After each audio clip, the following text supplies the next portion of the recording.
Bismillah. Assalamualaikum warahmatullahi wabarakatuh. Sudah siap Bapak Ibu? Siap kajian? Dari rumah sudah niat lurus mau hadir kajian? Alhamdulillah, alhamdulillahilladzi arsala rasulahu bil huda wa dinil haq liyudhhiru ala dini kulli wa kafa billahi shahida.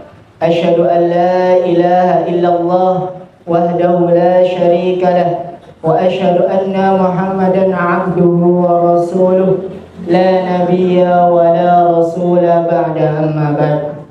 Laqad qala Allah ta'ala fil Qur'anil Karim ba'da na'udzu billahi minasy syaithanir rajim. Bismillahirrahmanirrahim. Fadhkuruni adhkurkum washkuruli wa la takfurun. Wa qala nabiyuna Muhammad sallallahu alaihi wasallam fil hadiyah syarif, innamal a'malu binniyat. Yang pertama-tama marilah kita panjatkan puji dan syukur atas kenikmatan yang Allah berikan kepada kita. Banyak Allah memberikan kenikmatan kepada kita sehingga kita di sini tidak bisa menghitung kenikmatan yang Allah berikan kepada kita. Apakah di sini bapak-bapak, ibu-ibu, emas-emas, mbak-mbak ada yang bisa bisa menghitung kenikmatan yang Allah berikan kepada kita di hari ini? Ada yang bisa, Pak Bu? Saya pun tidak bisa.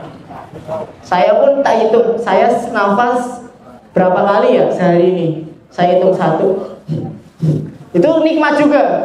Saya udah diberikan tadi makan apa aja ya? Itu nikmat. Saya diberikan waktu sehat berapa jam ya? Itu suatu kenikmatan semuanya. Jadi Allah itu memberikan kenikmatan kepada hambanya sangat banyak di setiap harinya. Maka dari itu kita sebagai hambanya yang taat, yang mengaku beriman kepada Allah, maka harusnya kita banyak bersyukur. Dengan apa? Seminimal-minimalnya kita selalu melafadzkan, paling minim melafadzkan kalimat alhamdulillah. Ya Allah, Engkau banyak memberikan kenikmatan dalam setiap alhamdulillah. Kalimat tahmid alhamdulillah itu suatu kalimat syukur atas kenikmatan yang Allah berikan kepada kita. Karena apabila dedaunan di dunia ini ataupun ranting-ranting di dunia ini dijadikan suatu pena, dan lelautan itu, air yang laut itu dijadikan sebagai tintanya, dan juga daun-daun di dunia ini dijadikan kertasnya untuk menghitung nikmat yang Allah berikan kepada kita. Sangat tidak akan bisa menghitung kenikmatan yang Allah berikan kepada kita.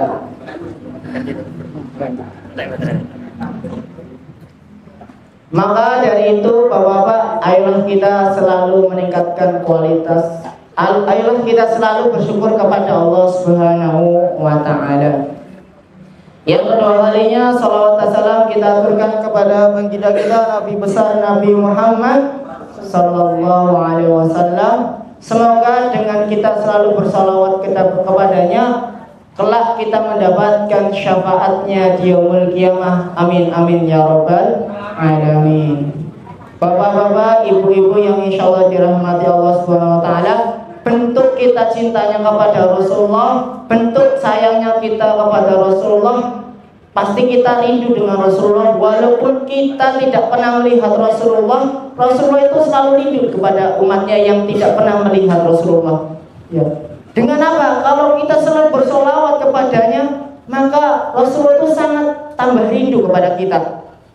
Maka kalau kita banyak bersolawat kepadanya, kita sebisa kita mengamalkan sunnah-sunnahnya, maka insya Allah kelak kita mendapatkan syafaatnya. Amin amin ya rabbal alamin. Bapak-bapak, ibu-ibu yang insyaallah dirahmati Allah Subhanahu wa taala.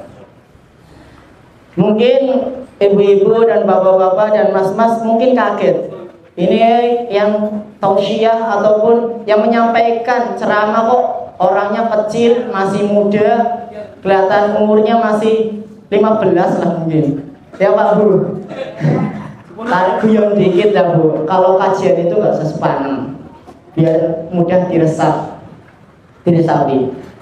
Jadi di sini ya sebelumnya saya ingin memperkenalkan diri, ya kan aslinya nggak sopan di kajian itu memperkenalkan diri. Boleh nggak Pak Bu?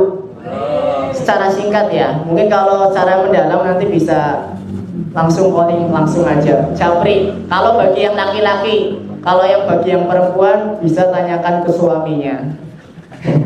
Ya, langsung perkenalan singkat sebelum saya mengisi kultum atau ceramah sedikit. Perkenalkan, nama saya Ahmad Aji Sasongko. Bisa dipanggil Aji aja. Tapi katanya saya di sini katanya nama Aji kebanyakan Ustaz. Terus apa lagi? Ahmad. Ahmad juga banyak. Sasongko. Saya kalau Sasongko kayak gimana? Lalu Jawa. Masih muka-muka Jawa, tapi ya terserah ibu memang bapak-bapak, ibu-ibu memanggil apa? Mas Aji ataupun Mas Sasongko ataupun Mas Ahmad saya terima. Dan asal saya itu dari Brebes. Saya orang Brebes, saya asli Ngapak, orang Ngapak, orang ke Penang. Saya nggak tahu nyasar ke Semarang, nggak tahu. Jadi orang Ngoko, bahasanya Ngoko. Kalau saya kan bahasanya Ngapak. Dan asal saya, asal domisili saya ataupun saya itu dulunya mana, di mana? Saya dulu ya sedikit lah berpendidikannya, nggak masih baru mondok berapa tahun doang. Saya lulusan, mungkin ada yang di sini banyak ada yang tahu saya alumni Al-Mutakin Jepara angkatan 29 dan saya pernah bertugasan di Al-Mutakin 2 tahun dan saya melanjutkan studi di AAKI, yakni pendidikan yang dimiliki oleh lembaga FKM. Saya berstudi di sana 2 bulan dan sekarang saya bertugas di Semarang. Setelah lulus saya ditugaskan di Semarang. Iya. Ada yang tahu Al-Mutakin Bu? Tahu. Oh, tahu. Mungkin di sini banyak anaknya yang di Al-Mutakin. Saya kayaknya ada 2 orang kenal saya. Dulu saya jadi ustadz, dia murid. Sekarang udah lulus. Itu perkenalan singkat dan tugas saya di sini nggak tahu, cuma katanya jadi yang penting tugasnya antum kalau gantikan ceramah. Saya nggak bisa ceramah kan? Ya bisa-bisain antum lulusan AKI nggak bisa ceramah, harus bisa dong. Ustadz kok santri masa nggak bisa ceramah? Ya insya Allah kan, Bismillah sebisa saya. Ya. Itu perkenalan singkat. Kalau nanti lebih lanjut bisa tanyakan ke pribadi. Bapak-bapak ibu yang insyaallah dirahmati Allah Subhanahu wa taala. Di sini saya ingin menyampaikan sedikit tema. Temanya itu tema mungkin sudah sering didengar. Jadi di sini saya ingin menyampaikan ceramah tentang judulnya adalah menjadikan suatu pekerjaan ataupun bekerjanya kita setiap hari itu dinilai pahala di sisi Allah Subhanahu wa taala, mendapatkan ridhonya Allah Subhanahu wa taala. Di sini saya menyampaikan bagaimana sih caranya kita agar pekerjaan kita ketika kita mencari nafkah itu mendapatkan suatu pahala, suatu keutamaan yang besar dari Allah. Ternyata ada poin-poin yang kita harus perhatikan. Karena agama kita, agama Islam itu mengajarkan kepada kaum muslimin itu agar menjadi kaum yang produktif, aktif dalam bekerja, aktif dalam melaksanakan ataupun melakukan suatu pekerjaan. Maka tujuan kita hidup di dunia ini adalah untuk beribadah kepada Allah Subhanahu wa taala. Karena Allah berfirman dalam surat Az-Zariyat ayat 56 yang bunyinya wa ma khalaqtul jinna wal insa illa liya'budun. Dan aku ciptakan manusia dan jin melainkan untuk beribadah kepadaku. Bermaksud di sini mungkin ada timbul pertanyaan, apakah Ustadz, apakah kita di setiap harinya harus beribadah terus? Apakah ketika kita mencari nafkah, kita mencari sesuatu maisha ataupun melakukan pekerjaan yang mubah bisa dinilai pahala? Maka bisa Pak Bu semuanya. Maka ternyata ibadah itu di dunia ini dalam Islam itu dibagi menjadi dua. Ibadah secara khusus.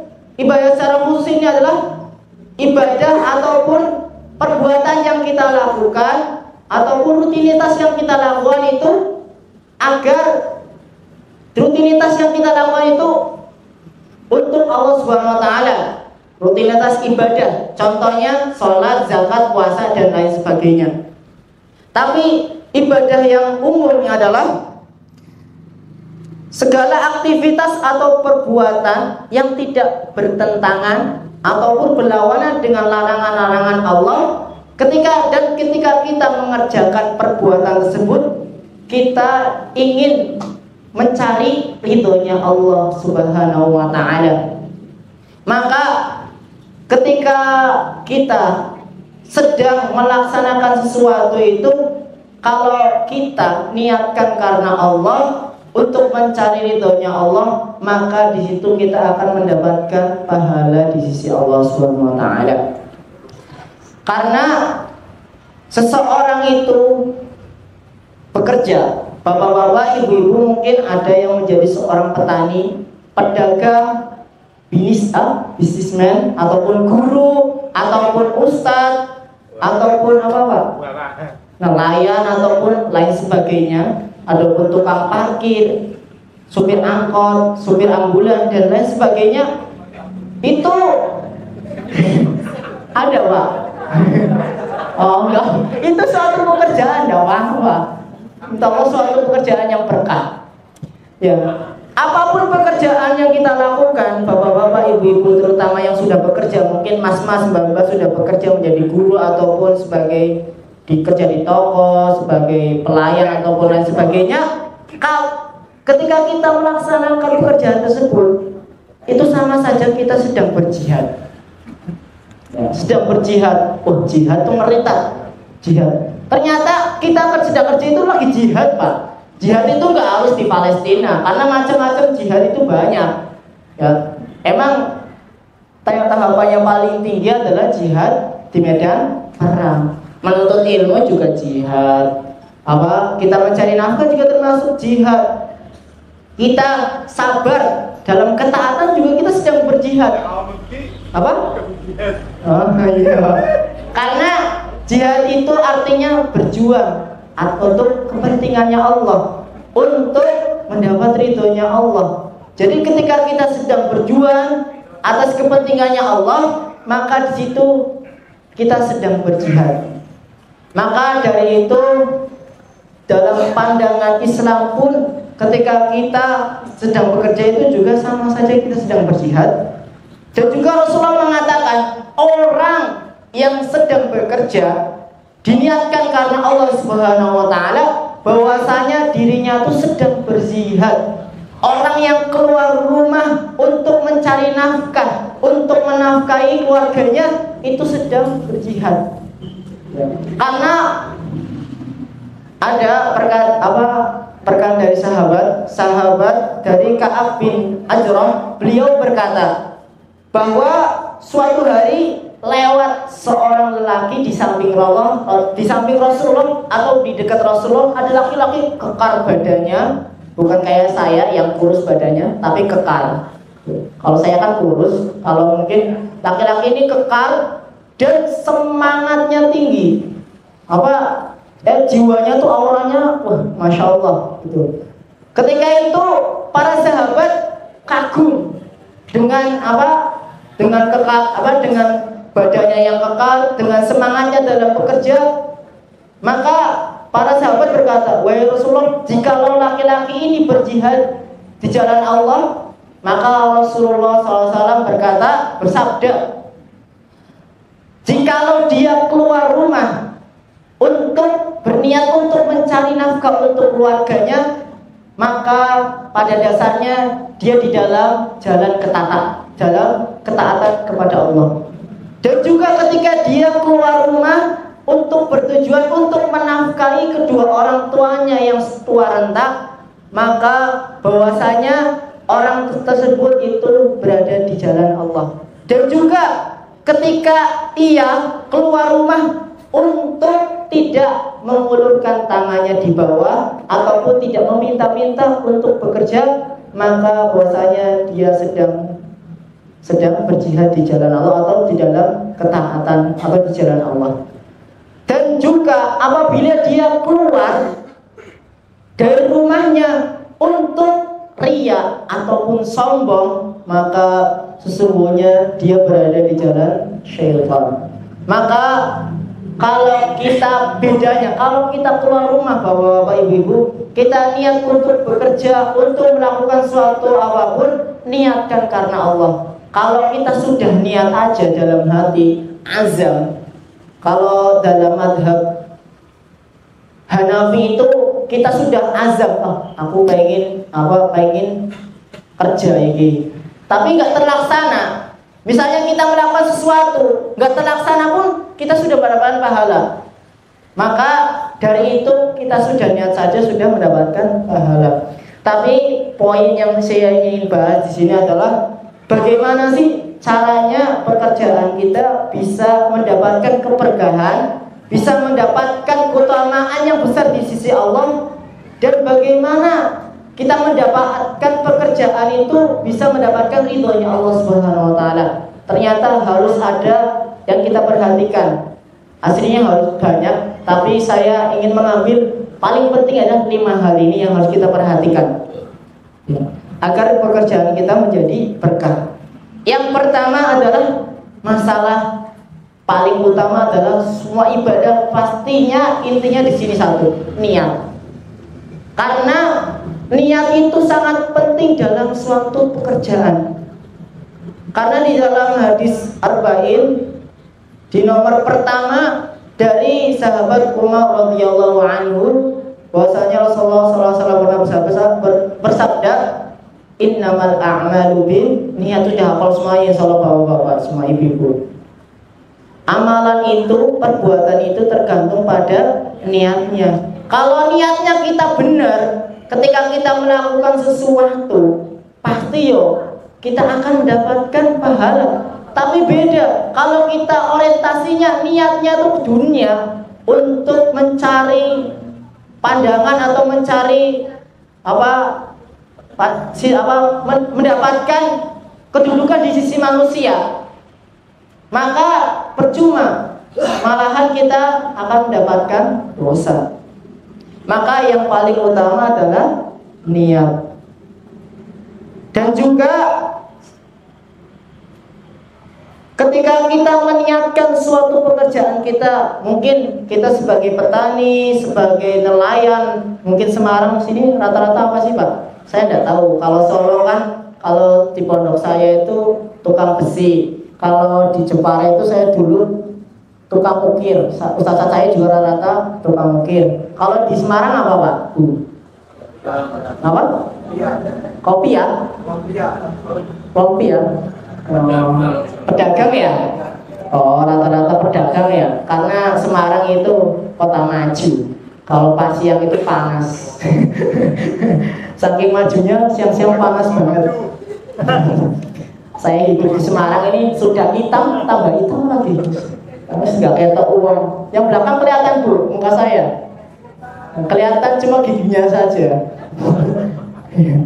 Ya, apalagi saya sebelumnya juga pernah kemarin 2 bulan kemarin saya pernah ke Papua. Jadi lebih panas dari sini. Saya alhamdulillah di sini panasnya lebih bawah dari Papua. Ya, saya pernah ke Papua 1 bulan, saya nggak kuat. Kipas aja, AC aja 4 di masjid itu nggak kerasa Pak. Saking panasnya siang. Kalau malam tuh sumuk. Ya, itulah Papua, lebih panas. Pantesan orangnya ya berkulitnya emang kulit orang beda-beda ya kan. Ya, kalau Jawa kan sawo manis. Manis-manis. Ya. Jadi paling inti adalah niat. Dan juga ketika niat itu rutinitas yang mubah itu, kalau niat kita benar, rutinitas yang mubah itu bisa menjadi suatu pahala.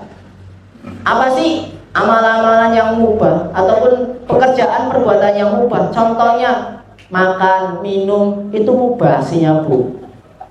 Tidur itu ya mubah, tapi bisa bernilai suatu pahala apabila niat kita benar. Ya, misalnya kita niat tidur aja, ya Allah, aku makan ini niat biar nanti sholatnya khusyuk. Yaitu kita mendapatkan suatu pahala. Ketika pagi hari ibu-ibu sudah masak, Bu, masaknya cepet Bu, biar nanti bapak kalau kerja itu semangat dong. Masaknya yang enak ya, jangan asin-asin. Ya, pokoknya masaknya yang enak-enak. Kalau saya belum pernah dimasakin ibu, karena masih muda apa jomblo? Jomblo, masih muda. Ya, masih muda, masih lama tahapannya. Jadi hal yang mubah aja bisa bernilai pahala kalau kita niatkan karena Allah. Kalau ya Allah, aku niat makan ini biar semangat ibadahnya. Aku minum ini biar nanti aku ngaji gak gerong. Nah, nggak apa-apa. Kalau aku niat tidur ini biar nanti aku bisa niat tidur cepet ini biar bisa sholat tahajud lah. Saya aja Bu, tahajud itu susah lah di sini, Mas. Alhamdulillah ketika di pondok bisa rutin, tapi kalau di sini istiqomah memang susah. Yang istiqomah itu bukan astagfirullah. Yang berat itu bukan rindu tapi istiqomah. Kata anak muda gitu. Jadi niatnya kalau kita benar, ketika kita melaksanakan pekerjaan, maka pekerjaan kita akan menjadi keberkahan, maka akan mendapatkan keutamaan di sisi Allah Subhanahu wa Ta'ala. Karena sama saja ketika kita berniat itu agar kita memurnikan hati, itu kan kotor, ya kan? Dan iman itu berbolak-balik, ya kan? Al-imanu yazidu wa yanqus, kadang apa-apa. Hati itu sifatnya berbolak-balik, iman juga kadang turun naik. Jadi upayanya kita selalu berniat dalam pekerjaan agar apa? Agar kita tuh tetap gitu loh. Kalau dalam mazhab Syafi'i itu Pak Bu, kalau kita niat itu ditekankan dengan lafaz, selalu dilafadzkan. Kalau sholat aja, nawaitu usolli fardhu dhuhri lillahi ta'ala. Ustaz, emang boleh? Boleh Bu, ternyata saya baru belajar. Dulu saya pas di Al-Mutakin, saya kalau sholat di Nahdliyin usolli sholata fardhu dhuhri, ternyata itu benar. Dalam kitab Syafi'i itu Safinatun aja, Imam Syafi'i itu alasannya kuat. Kalau kita melakukan suatu pekerjaan, niat dilafadzkan itu agar kita tuh tetap gitu loh, apa yang kita kerjakan itu murni untuk Allah Subhanahu wa Ta'ala. Jadi kalau kita mau contohkan, kalau Bapak mau praktekkan nggak apa-apa, bahwasanya ketika nanti belum kerja, ya Allah, aku niat kerja dagang ini semoga laris untuk menafkahkan keluargaku ataupun untuk memberikan maisha kepada keluargaku. Ya Allah, lancarkan rezekiku. Maka ketika kita sudah niat karena Allah, maka Allah akan mudahkan. Yang pertama, yang paling indah adalah niat. Yang kedua adalah yang kita harus perhatikan, poin yang kedua adalah memperhatikan larangan-larangan Allah sehingga kita tidak terjatuh dalamnya. Lebih poinnya yang lebih dipahami, ketika kita bekerja itu jangan sampai bertentangan dengan larangan-larangan Allah. Jangan sampai kerjaan kita itu melanggar larangan-larangan Allah. Ya, karena banyak pekerjaan dalam kerjaan kita, kalau di dalamnya ada unsur kebohongan, kedustaan, unsur ribawi, maka pekerjaan walaupun niat kita karena Allah, di dalamnya ada unsur dusta, kebohongan ataupun riba, maka pekerjaan itu bukannya menjadikan keberkahan dalam diri kita, malah menjadikan malapetaka bagi keluarga kita. Bahwasanya dari hadis dari Abu Hurairah radhiyallahu anhu, anna Rasulullah sallallahu alaihi wasallam man ghassana falaysa minna. Dari Abu Hurairah, Nabi sallallahu alaihi wasallam pernah bersabda, barang siapa yang menipu bukan dari bagian kami atau bagianku. Jadi maksud di sini adalah barang siapa di dalam pekerjaan tersebut ada unsur penipuan, bahwasanya Nabi Muhammad mengatakan bukan termasuk umatku, bukan termasuk bagianku. Kalau kita bukan umatnya Nabi Muhammad, umatnya siapa Pak Bu? Umatnya siapa? Prabowo. Aduh, jangan-jangan bahaya dah. Semarang kan merah ya, bukan? Iya, bahwasanya itu ketika kita ada unsur penipuan di dalamnya, Nabi Muhammad mengatakan bukan termasuk kaumku. Maka hati-hati, jangan sampai kita sebagai pedagang ada unsur penipuan di dalamnya. Kita menjadi seorang bos, jangan sampai kita sekali-kali menipu karyawan kita, menipu apapun yang kerjasama antar perusahaan kita, saling ada tipu menipu di dalamnya, maka jangan sampai ada unsur penipuan. Yang kedua juga perhatikan adalah dari Abu Hurairah juga, bahwasanya Nabi pernah bersabda, Rasulullah bersabda, Rasulullah itu melaknat orang yang di dalamnya terdapat sogok menyogok, ataupun memberi sogokan kepada orang, ataupun memberi apa? Grogi ini saya. Memberikan sogokan kepada orang. Jadi orang yang menerimanya ataupun yang diterima orang yang menerima dan yang memberi itu semuanya dilaknat Allah Subhanahu wa taala. Dan Rasulullah melaknat dan Allah pun melaknat. Tidak mungkin Rasulullah melaknat, pasti Allah pun akan melaknatnya. Jadi kalau pekerjaan kita ada unsur sogok menyogok, sesok kowe kudu milih iki yo, tak sogok 500. Ya, kalau ada sogokan tersebut, hati-hati Bu, sengsara 5 tahun kok. Ya, jadi ketika kita dalam bekerja itu jangan sampai ada sogok menyogok. Jadi saya dulu pernah bercita-cita Pak Bu, saya pengen jadi bakul bawang lah. Kan Brebes kan terkenal bawang merahnya. Jadi saya, bapak saya petani, saya harus lebih tinggi. Pasti anaknya nggak mau lah, bapaknya, anaknya aku yo, ojo sampai petani. Gimana? Saya juga, ya petani itu pekerjaan yang mulia, tapi pengennya anaknya tuh petani, bosnya petani gitu loh. Nah, saya dulu pemikiran jadi bos bawang lah. Ternyata saya tanya-tanya, ternyata di dalam jual beli bawang itu langsung 1 kotak saya beli itu kita harus dipaksa untuk menyogok, menipu. Jadi di situ aslinya ini nggak berkah, janganlah, ganti lain lah, profesi lah yang lebih berkah.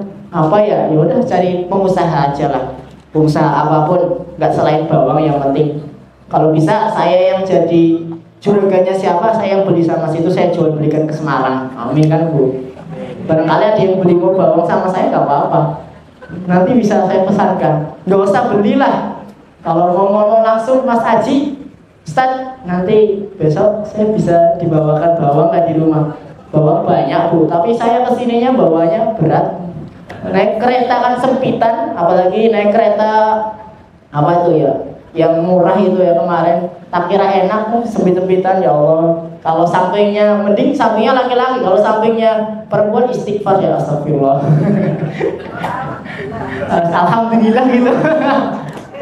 Aduh, jadi di sini dalamnya nggak boleh ada unsur, kita balikin tema, nggak ada oleh unsur sogok menyogok. Dan juga di dalam di dalam Al-Quran surat Al-Baqarah ayat 227 bahwasanya di situ di dalamnya kita dilarang itu untuk berbuat riba. Bahwasanya orang yang memakan harta riba atau mengambil riba, dia tidak dapat dia itu tidak akan bisa berdiri, melainkan berdirinya orang yang sedang kesurupan. Ya, orang yang sedang kesurupan, sedang gila dimasuki setan. Keadaan mereka seperti itu adalah sebab mereka berkata bahwasanya jual beli kan itu riba. Menganggap mereka itu jual beli itu riba. Ya, padahal jual beli itu adalah Allah menghalalkan jual beli dan mengharamkan riba. Tapi kok heran, saiki kok akeh sing seneng golek-golek sing riba ngono. Tonggoku anyar motore, kudu anyar lah motorku. Enggak tahu di dalamnya dia masuk ke dalam riba. Aku modal lah tuku apa? Aku mau bikin perusahaan ataupun mau bikin toko kelontong kecil-kecilan. Saya nggak bisa jalur lain, harus ngambil unsur riba. Unsur riba itu adalah di dalamnya ada keuntungan, ada pihak yang menguntungkan. Jadi di dalamnya itu riba itu sama saja kita merugikan diri kita, Bu. Nggak ada keberkahan. Kenapa sih? Karena riba itu kalau dibahas itu dijual beli panjang bab riba. Saya juga belum bahas bab riba. Tapi intinya riba itu dosa yang paling ibaratnya besar tapi diremehkan oleh, ada ulama yang berpendapat bahwasanya riba itu termasuk dosa besar. Maka jangan sampai ketika kita jual beli ataupun kita menjadi seorang pedagang, di dalamnya ada unsur ribawi. Biasanya orang-orang pedagang yang biasanya melakukan unsur ribawi nggak tahu ditimbangnya kurang, gitu kan. Contohnya dia menimbang beras kurang, entah itu yo diisi apalah biar nggak rugi gitu. Bahaya, Bu. Ternyata di akhirat hukumannya besar, mendapatkan siksa yang besar. Tapi ada kebiasaan orang-orang Yaman. Ya, kemarin saya melihat podcast FKM, ada salah satu mahasiswa Aki dulu, sekarang dia di Yaman. Dia berbicara, saya heran kebiasaan orang Yaman itu kalau jual beli itu, kalau ditimbang itu, kalau beli kita beras dilebihkan, gandumnya dilebihkan, jadi timbangannya itu nggak pas, dilebihkan. Niat mereka apa? Untuk menjaga kehati-hatian dalam hal riba. Itu saking apa? Kalau anggapan mereka, kalau saya ngasih lebih, saya hitung-hitung pahala sedekah gitu. Jadi kalau ibu mau mempraktekkan kebiasaan orang Yaman, tidak apa-apa, tafadhol, itu suatu kebaikan daripada nanti timbangannya kurang, ya kan nggak berkah dagangan kita. Maka harus perhatikan masalah-masalah yang bertentangan dengan larangan Allah Subhanahu wa taala. Yang ketiga adalah kita harus bersifat qanaah. Jadi kalau pekerjaan kita ingin berkah, kita harus bersifat qanaah. Qanaah apa sih, Pak, Bu? Mas santri apa? Menerima ya, lapang dada. Kalau anak muda itu, aku harus lapang dada, menerima ketentuan dari Allah, ya kan? Itu bahasanya itu lebih gampangnya gitu. Jadi apapun yang Allah berikan kepada kita, harus kita lapang dada, terima apa adanya. Ketentuan kita harus ridho. Allah memberikan apa-apa, kita harus ridho. Rezeki berapapun yang Allah berikan, kita harus lapang dada, terima apa anane. Seperti ketika bapak, ibu, ketika mungkin sedang mau menikah, saya kan belum. Contohnya gini, bapak-bapak main menikah, udah dulu lah pernah pengen menikah sama ibunya, pasti ngomong, apakah kamu siap menerima apa adanya aku, ya kan?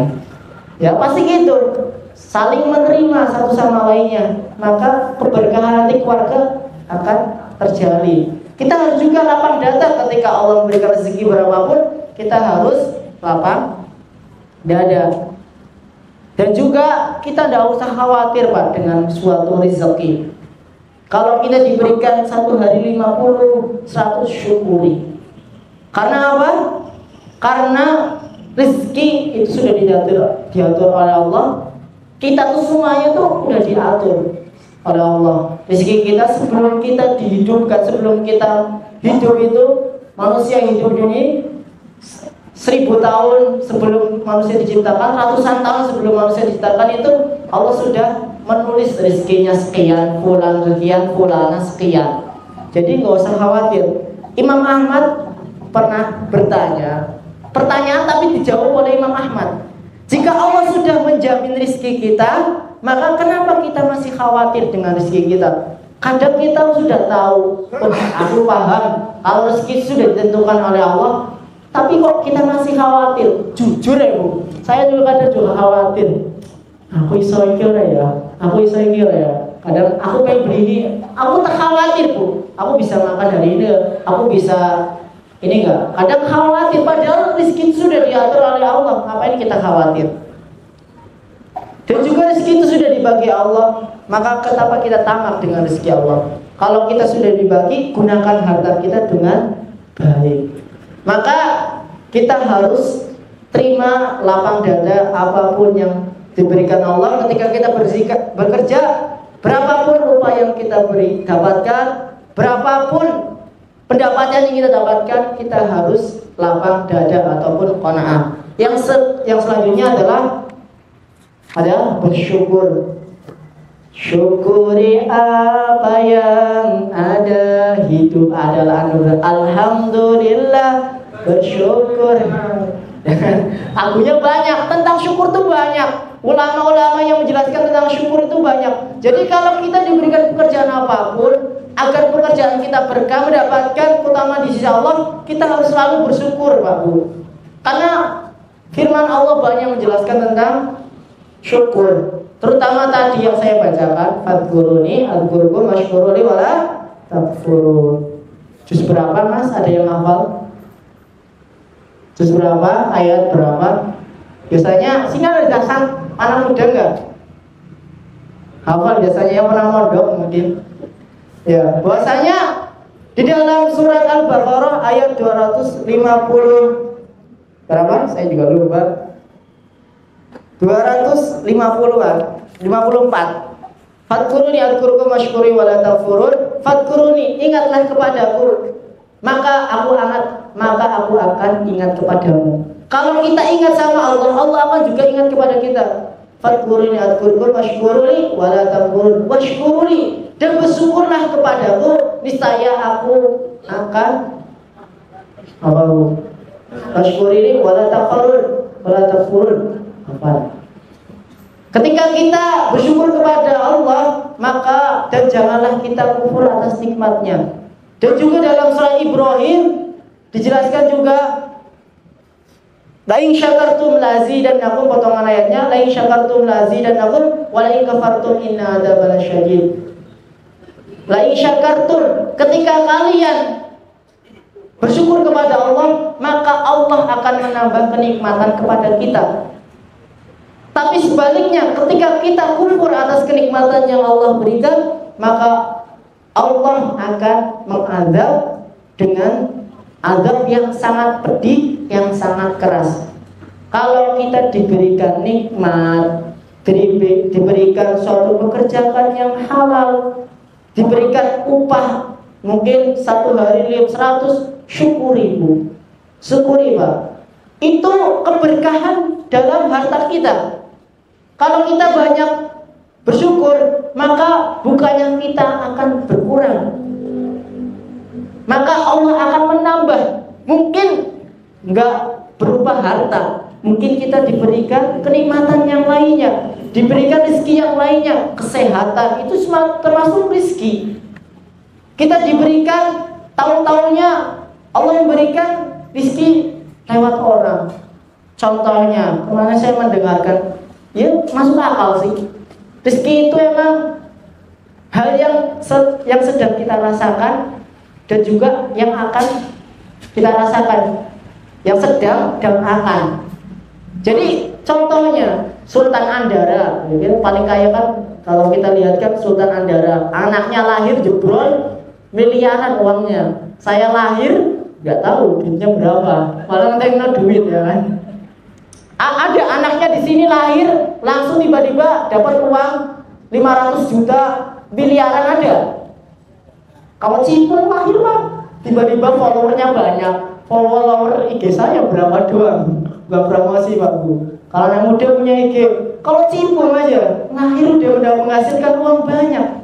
Sultan Andara yang kaya raya, yang punya rumah mewah, dia punya pembantu, pembantunya aja followernya banyak banget kalau IG-nya.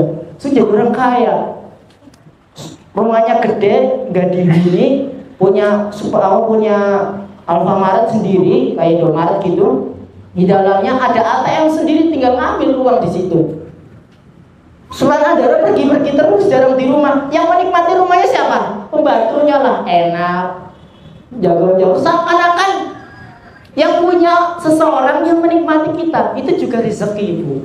Jadi kita sadari orang yang memiliki seseorang, tapi kita bisa merasakan kenikmatan tersebut, nikmat rezeki termasuk.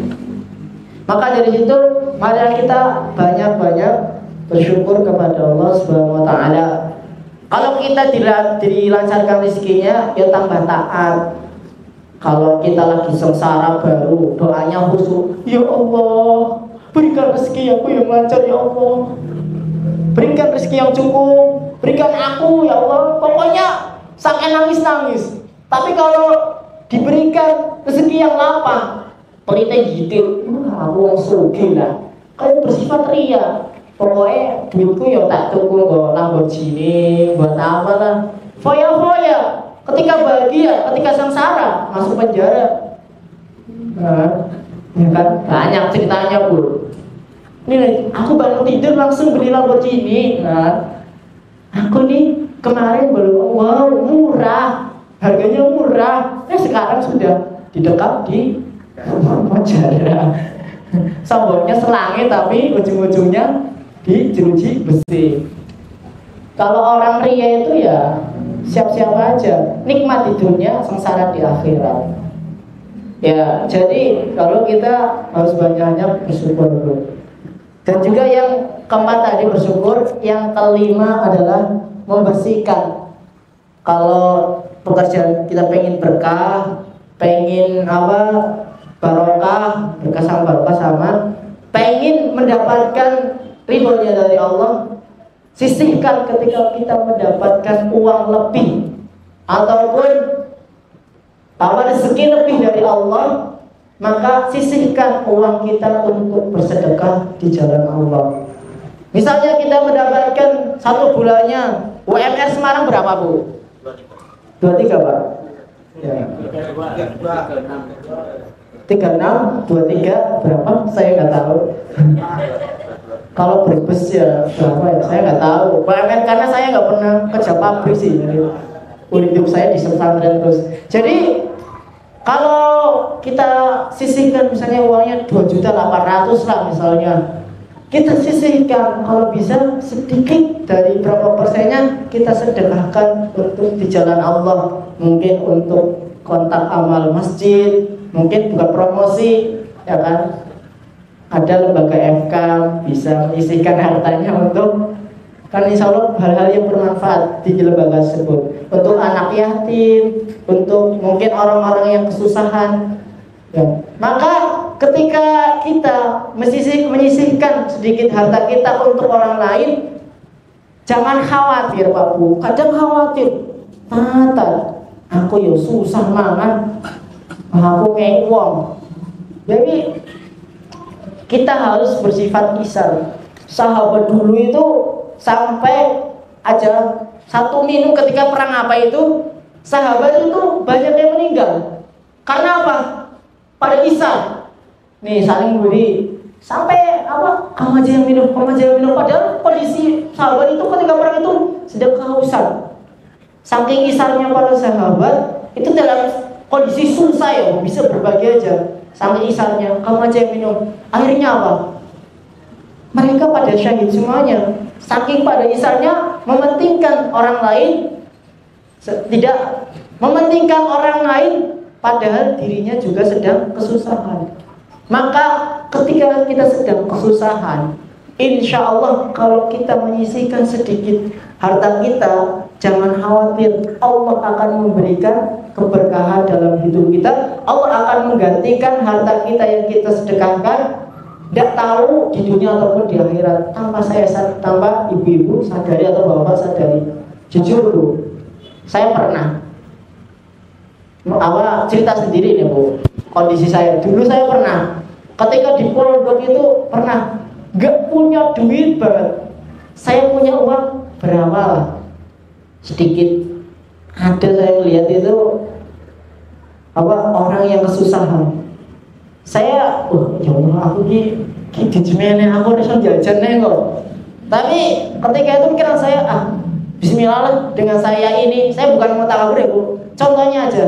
Jadi ketika saya mengasihkan sedikit harta saya, ya walaupun saya usaha di duit ini, tapi tanpa disangka-sangka ibu saya nelpon. Saya kan jarang minta uang kalau ya ibu nanti ya ibu refleks lah sendiri lah. Saya kadang malu minta, udah gede gitu. Ibu saya tiba-tiba nelpon, duitnya udah habis gak? Masih ada lebih sedikit. Jangan bohong. Ya Bu, ini mau beli sesuatu Bu, habis Bu. Ya tiba-tiba saya dikirim tanpa disadari kita itu memberi seseorang, tapi Allah menggantinya dengan dengan orang tua dilancarkan rezekinya tanpa kita sadari. Mulanya anak-anak di sini diajarkan Pak Bu, suka berbagi kepada orang. Kalau kita sedang kesusahan, ya, maka Allah akan membantu kita lewat tangan orang. Bisa jadi kita membantu orang yang susah, disisihkan harta kita untuk orang, walaupun tidak dalam kondisi kita susah. Suatu saat ketika kita lebih susah dari orang tersebut, maka pastinya Allah akan membantu kalian lewat tangan orang tanpa kita sadari. Yang keenam ini adalah harus menyisihkan sedikit hartanya untuk apa? Untuk apa Bu? Untuk berzakat ataupun untuk bersedekah. Zakat beda. Bersedekah di jalan Allah Subhanahu wa taala. Jadi poinnya ada 5. Yang pertama, niat agar pekerjaan kita berkah, agar pekerjaan itu dinilai pahala di sisi Allah ataupun mendapat keutamaan di sisi Allah. Rumusnya paling mudah 5 aja, insya Allah berkah Bu. Yang pertama, niatnya benar. Yang kedua, jangan sampai pekerjaan kita bertabrakan ataupun berlawanan dengan larangan-larangan Allah. Jadi harus cari pekerjaan yang berkah, petani dan pedagang dan lainnya, tapi di dalamnya tidak ada unsur yang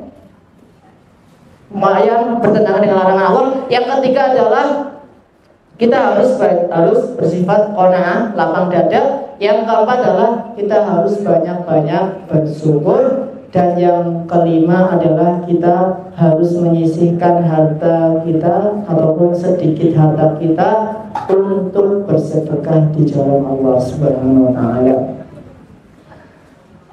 Insyaallah paham Pak Bu? Sedikit paham ya Bu? Ya, kalau saya ngisi tausiah itu masih grogi Bu. Saya biasanya ngisinya pemuda, di sini ngisi ibu sama bapak-bapak yang mungkin lebih berilmu daripada saya. Saya masih bocil, masih muda, bukan bocil, masih muda, masih mungkin sedikit pengalaman ataupun ilmunya masih belajar. Maka ya saya kadang agak minder Bu. Tapi tidak apa-apa, kita saling berbagi ilmu. Mungkin mungkin bapak-bapak ibu sudah mengetahuinya, kita bisa memurojaah ataupun mengulang biar kita ingat kembali. Karena ilmu itu harus dimurojaah. Kalau nggak dimurojaah, diulang-ulang, maka bakal lupa kayak hafalan. Saya aja buat curhat, sudah sedikit Bu. Saya aja di pondok bisa menjaga. Ketika di luar sini beratnya minta ampun. Emang yang berat itu emang murojaah, bukannya menghafal. Kata santri itu emang ujian santri, ujian dai itu ketika di luar nanti ketika berdakwah itu bukannya dia menimba ilmu, tapi ujiannya adalah dia biar istiqomah enggak, bisa menambah ilmunya ataupun bisa murojaah apa yang dia dapatkan.